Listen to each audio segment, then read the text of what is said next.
दोस्तों बहुत बहुत स्वागत करता हूं आप सभी का हमारे इस नए वीडियो में। आपने कई ऐसे वीडियोस, कई ऐसे विश्लेषण देखे होंगे जहां पर यह कहा जा रहा है कि 2027 में समाजवादी पार्टी और बीएसपी यानी बहुजन समाज पार्टी के बीच गठबंधन होने जा रहा है। कई सारे पत्रकार, मिनिस्ट्री मीडिया में तो ये ज़्यादा ही चल रहा है। एसपी बीएसपी के बीच गठबंधन की खबरों को फैलाया जा रहा है। तेजी से कहा जा रहा है कि समाजवादी पार्टी और बीएसपी गठबंधन करेंगे जैसे 2019 चुनाव में किया गया था। इस खबर पर लोग चर्चा ही कर रहे थे कि अखिलेश यादव ने मीडिया के सामने आकर जो बयान दिया वो बेहद हैरान कर देने वाला है। अखिलेश यादव ने कहा कि उत्तर प्रदेश में एक ऐसी पार्टी है जो अंदर खाने भारतीय जनता पार्टी को सपोर्ट कर रही है, उसका समर्थन कर रही है। और यह भी उन्होंने कहा कि उसके पास यूपी में सिर्फ एक ही विधायक बचा हुआ है और वो अब बीजेपी के पाले में चली गई है। अघोषित रूप से बीएसपी बीजेपी के साथ आ गई। हालांकि उन्होंने बीएसपी का नाम नहीं लिया, लेकिन जब उन्होंने कहा एक विधायक यूपी में तो लोगों ने समझ लिया कि ये मायावती जी के लिए अखिलेश यादव ने बयान दिया है। आइए आपको अखिलेश यादव का वो ताजा बयान दिखाते हैं जिसमें वो मायावती जी पर फिर से एक गंभीर आरोप लगा रहे हैं। देखिए, एक दल है जिसका एक विधायक गलती से जीत गया, वो भी अंदर ही अंदर हाथ मिला लिए बीजेपी से। यदि अपने बहुजन समाज के लोग सावधान हैं कि नहीं है?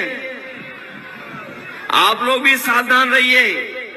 तो अखिलेश यादव यहां फिर से मायावती जी पर गंभीर आरोप लगा रहे हैं और कह रहे हैं कि जो बीएसपी है वो बीजेपी की बी टीम है। अभी तक तो मीडिया लगातार इस तरह की चीजें फैला रहा था, भ्रामक खबरें फैला रहा था। अब विपक्ष के नेता भी बसपा सुप्रीमो के खिलाफ एक नैरेटिव चलाने में जुट गए हैं और इसका नेतृत्व कर रहे हैं अखिलेश बाबू। अखिलेश जो मायावती जी को अपना बुआ बताते हैं, वही अखिलेश अब बहन जी के खिलाफ इस तरह से बयान दे रहे हैं। अखिलेश का ये बयान बीएसपी के तमाम बड़े नेता भी देख चुके हैं। कहा जा रहा है कि बहन जी के पास भी ये बयान जा चुका है। अखिलेश के इस बयान पर बहुजन समाज पार्टी ने भी पलटवार किया। बहुजन समाज पार्टी के अध्यक्ष विश्वनाथ पाल ने अखिलेश यादव को करारा जवाब दिया। उत्तर प्रदेश बसपा अध्यक्ष विश्वनाथ पाल ने अखिलेश यादव के बयान पर किस तरीके से पलटवार किया है, आइए आपको दिखाते हैं। समाजवादी पार्टी ये 2024 में सिद्ध भी किया है। भाजपा के बड़े बड़े नेताओं ने कहा था समाजवादी के लोगों से कि अगर बीएसपी इंडिया गठबंधन में आ गई तो भाजपा एकदम से साफ हो जाएगी। इसलिए आपकी जिम्मेदारी है रामगोपाल यादव जी, माननीय अखिलेश यादव जी, कि बीएसपी को कतई नहीं आना चाहिए इस गठबंधन में। अब आज लोग आरोप लगाते कि बहन जी नहीं आई, वो तो हमारी नेता है, बहन जी जो निर्णय करना वो करेंगी। लेकिन आप लोगों ने देखा होगा कि रामगोपाल यादव जी बोल रहे थे बहन जी के लिए कि बहन जी कौन है, वो आ जाएंगे, हम लोग गठबंधन से बाहर हो जाएंगे। बोल रहे समाजवादी लोग नहीं बोल रहे। अखिलेश यादव जी भी कह रहे थे इनकी गारंटी कौन लेगा। अरे माननीय अखिलेश यादव जी, आपने और किसकी गारंटी पूछी? किसी को और पूछी है? नहीं। तो आप बहन जी की गारंटी पूछने वाले कौन होते हो? और शिवपाल जी कह रहे हैं बहन जी का नाम लेके, ये कौन है? तो इन लोगों की एक साजिश चल रही है, क्योंकि ये फर्जी पीढ़ी बनाए घूम रहे हैं। इनका मतलब है सबसे ज्यादा कि हम जो बहुजन समाज का वोटर है इसको हम गुमराह करें। तो हम लोगों को ये बचना है कि इनके गुमराही को नहीं आना है, और ये तभी बच पाएंगे जब बूथ तक हम मजबूत हो जाएंगे। वरना तो ये जो प्रोपेगेंडा फैलाने वाले लोग हैं उसमें अभी मैं देख रहा हूँ इस वक्त 4 से 10 दिनों से मीडिया भी बहुत मेहरबान हो गई है देश के ऊपर, बहुजन समाज के ऊपर मीडिया भी बहुत मेहरबान है। जो कभी एक न्यूज नहीं दिखाते थे, जो हेडलाइन पे नहीं लिखते थे, आज उनका मैं देख रहा हूँ कि बड़े बड़े पेपरों में मुंह फ्रंट पे छप रहा है। चलो धन्यवाद आपको, कभी भी छप, हमारे लोग समझदार हैं और बड़े बड़े चैनल दिखा रहे हैं। इतना मजा वो लोग ले रहे हैं जिनके घर में खुद खंडित हुआ, बाल को ढकेल करके माइक छीन लिया, चाचा अलग घर बना लिया, छोटा भाई भाजपा में है, छोटे भाई की औरत भाजपा में महिला आयोग के उपाध्यक्ष है, सगे धर्मेंद्र यादव के बहन भाई चुनाव लड़े खुद सपा के खिलाफ भाजपा कैंडिडेट बन करके, तो अपनी गिरेबान नहीं देख रहे लोग। ये करे बस बीएसपी बहुजन समाज पार्टी इस देश के बड़े प्रदेश में पूर्ण सरकार बना चुकी है। और फिर मैं इन लोगों को बोलना चाहता हूं कि हमें तुम्हारी जरूरत नहीं है। हमारे बहुजन समाज का कार्यकर्ता फिर से मजबूती के साथ मेहनत करके 2007 के तर्क पर 27 सरकार बनाए, मुख्यमंत्री बनेगी। ने का इतिहास हमें नहीं जरूरत किसी की। और ये प्रैक्टिकली भी हुआ है। पहले जब जब गठबंधन हुआ है हम लोगों का फायदा नहीं हुआ है, नुकसान हुआ है। आप अपना खाली मनोबल हाई करो, अपने मन में जो नेगेटिविटी वाली इसको बाहर करो। निश्चित है कि बूथ पर जैसे 2007 में हम लोग मजबूती से लगे थे, 7 में जैसे मजबूती से लगे थे, बूथ वाइज हमने भाईचारा तैयार किया था सब समाज का।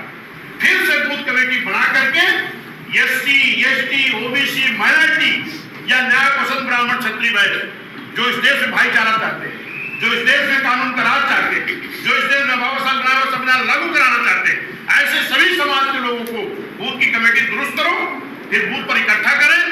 खाली एक चीज हमारे बूथ कमेटी के लोग बूथ पर बताने में सफल हो जाएं कि जिस काम को इस देश की हुकूमत करने वाले लोगों ने 75-76 सालों में नहीं किया, वो काम माननीय भाई जी ने 6 महीने में करके दिखाने का काम नहीं होगा। काम किया भाई जी ने। आज महिलाओं की बात करते हैं कि इस देश के बड़े प्रदेश में, उत्तर प्रदेश में, अगर महिलाओं की सुरक्षा के लिए महिला आयोग का गठन हुआ तो भाई जी ने किया। प्रथम महिला आयोग अध्यक्ष आप फैजाबाद की उषा राव जी बनी थी। इसके पहले महिलाओं की सुरक्षा के लिए आयोग नहीं बना था। मुस्लिम की सुरक्षा के लिए मुस्लिम कल्याण निगम जो बना, ये नहीं बना था। पिछड़ा समाज के लिए भाई जी ने तो हर समाज के लिए काम किया, किसी समाज के साथ कोई भेदभाव नहीं किया। क्यों? क्योंकि बहुजन समाज पार्टी बाबा साहब के बनाए हुए संविधान को लागू करना चाहती है। सुना आपने, विश्वनाथ पाल जवाब दे रहे हैं और कह रहे हैं कि जो लोग कह रहे हैं कि हम बी टीम हैं, दरअसल ये लोग ही बी टीम हैं। कुछ एग्जाम्पल भी लगातार दिए जा रहे हैं बहुजन समाज पार्टी की तरफ से। मायावती जी तो लगातार ये कहती हैं कि अखिलेश यादव ने 9 जिलों के नाम बदल दिए। वो ज़िले जो हमने बहुजन महापुरुषों के नाम पर रखे थे, अखिलेश यादव ने उन ज़िलों के नाम बदल दिए हैं। साथ ही साथ पदोन्नति में आरक्षण को लेकर भी अखिलेश यादव ने कोई भी दिलचस्पी नहीं दिखाई, उसे खत्म करने का काम किया। इसके अलावा स्वर्गीय मुलायम सिंह का वो बयान भी लोग याद कर रहे हैं, जब उन्होंने भरी संसद में मोदी जी का समर्थन करते हुए कह दिया था कि मेरी दिली इच्छा है कि मोदी जी दोबारा देश के प्रधानमंत्री बने। तो जहां मुलायम सिंह जी खुले मंच से मोदी जी का समर्थन कर रहे हों, बीजेपी का समर्थन कर रहे हों, बीजेपी के तमाम नेताओं से ये लोग गलबैयां कर रहे हों, तो फिर मायावती जी पर ये आरोप क्यों लग रहा है? क्या इसलिए कि मायावती जी उस तरह से एक्टिव नहीं है, मीडिया में नहीं एक्टिव हैं, या उस तरह से चुनाव नहीं लड़ रही हैं, इसलिए ऐसा आरोप लग रहा है? आखिर मायावती जी पर लगातार ये आरोप क्यों लग रहा है, ये बड़ा सवाल है। और जो लोग कह रहे हैं कि बसपा सपा का गठबंधन होगा, क्या ऐसी सूरत में अब गठबंधन होगा? क्या अखिलेश यादव अपने इस बयान से ये कहना चाह रहे हैं कि हम बसपा के साथ गठबंधन नहीं करेंगे? आखिर अखिलेश यादव के इस बयान के मतलब मायने क्या हैं? बार बार वो बसपा सुप्रीमो पर ऐसे आरोप क्यों लगाते हैं? ये अपने आप में बहुत बड़ा सवाल है।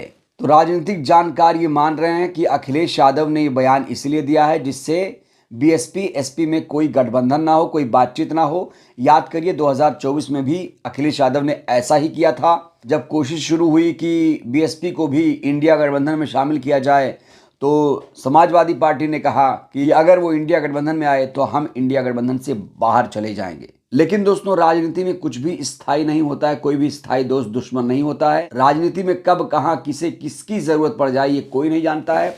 बहरहाल अखिलेश यादव के इस बयान के बाद बसपा ने भी पलटवार कर दिया है, और जिस तरीके से अखिलेश ने आरोप लगाया, दुगुनी ताकत से बीएसपी ने भी उसका पलटवार किया।